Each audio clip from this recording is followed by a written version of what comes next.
One of the most ambitious climate targets that the United States has put forward is this 100% carbon pollution-free electricity sector, essentially by the year 2035. And here in the United States, we still get a lot of our electricity from coal, from natural gas, fossil fuel-powered sources of electricity.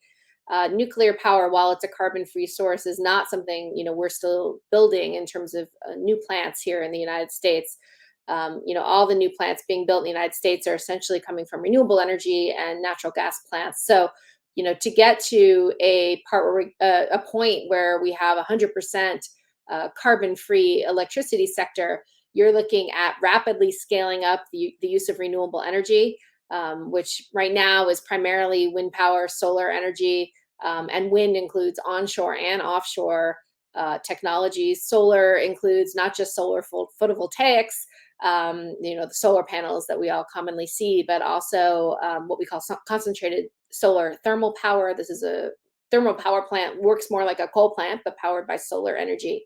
And then potentially revisiting technologies like nuclear, ways to do it more safely and particularly more cost effectively. And if you are moving towards an electricity grid that is increasingly powered by renewables, you need to think about how you do this in a way that still maintains the reliability and stability of the electric grid. And so there's a lot of interest in energy storage technologies, which allow you to essentially have higher amounts of renewable energy. And then when the sun is not shining or the wind is not blowing, you have essentially backup sources of power, like battery packs, essentially, that can make sure the grid keeps running.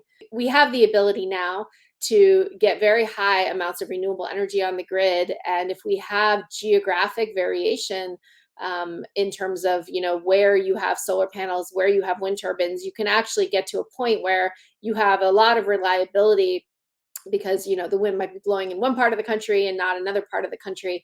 And then you can get to much higher shares of renewables on the grid.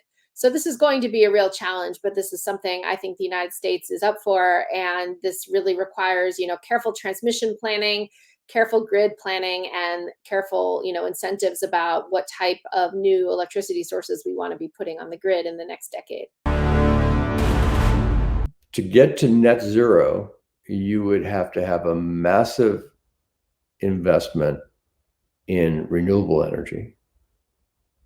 You would have to have a massive investment in storage of energy so that energy can be supplied, electricity can be supplied when the sun isn't shining, the wind isn't blowing.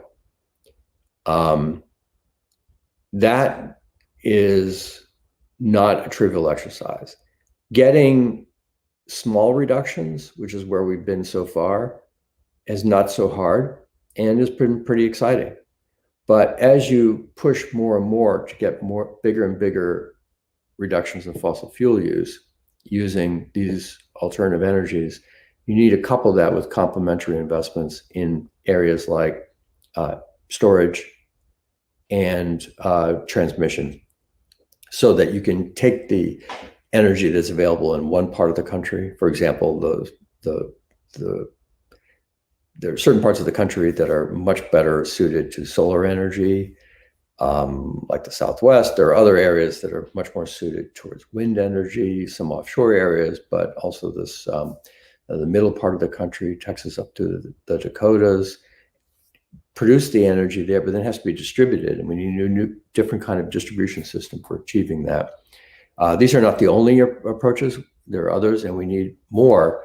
But there's going to have to be a really radical transformation undertaken. And again, it's not difficult to replace maybe 20%, possibly 40% of fossil fuel capacity with renewable. But getting to 100 or even getting close to that, that's a much, much bigger challenge.